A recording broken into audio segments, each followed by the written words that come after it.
Hello everyone, अब हम पढ़ेंगे कमर्शियल बैंक्स के बारे में। तो कमर्शियल बैंक्स क्या होते हैं? कमर्शियल बैंक्स के अलग अलग क्लासिफाइड किया हुआ है। Public sector bank, private sector bank, foreign bank, regional rural bank, small finance banks, payment banks, local area banks. ठीक है, तो अब पब्लिक सेक्टर बैंक्स कौन से होते हैं? पब्लिक सेक्टर बैंक्स वो होते हैं जिनमें गवर्नमेंट का जो शेयर होता है वो 51% या 51% से ज़्यादा होता है, तो उनको हम कहते हैं पब्लिक सेक्टर बैंक्स।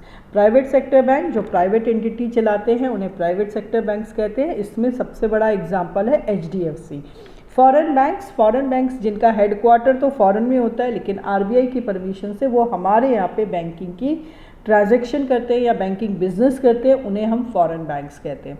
RRB क्या होते हैं? जो विलेजेस में रूरल डेवलपमेंट के लिए जो बैंक्स खोले गए थे उनके लिए वो RRB कहलाते हैं, that is regional rural banks. और रीजनल रूरल बैंक्स में जो ऑनरशिप होती है वो 50% तो सेंट्रल गवर्नमेंट के पास होती है, 15% स्टेट गवर्नमेंट के पास होती है और स्पॉन्सर बैंक के पास 35% होती है।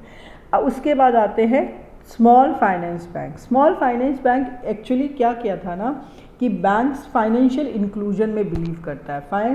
बैंक्स और ये हमारी गवर्नमेंट ये चीज़ मानती है कि अगर हम जितने ज़्यादा लोगों को बैंकिंग से जोड़ सके उतना अच्छा है हमारे देश के लिए भी, और हम उनकी और तरीके से भी हेल्प कर सकते हैं, उनकी लाइफ को और अच्छा कर सकते हैं, तो उन सब लोगों तक बैंक रीच कर सके, इसलिए ये स्मॉल फाइनेंस बैंक्स खोले गए।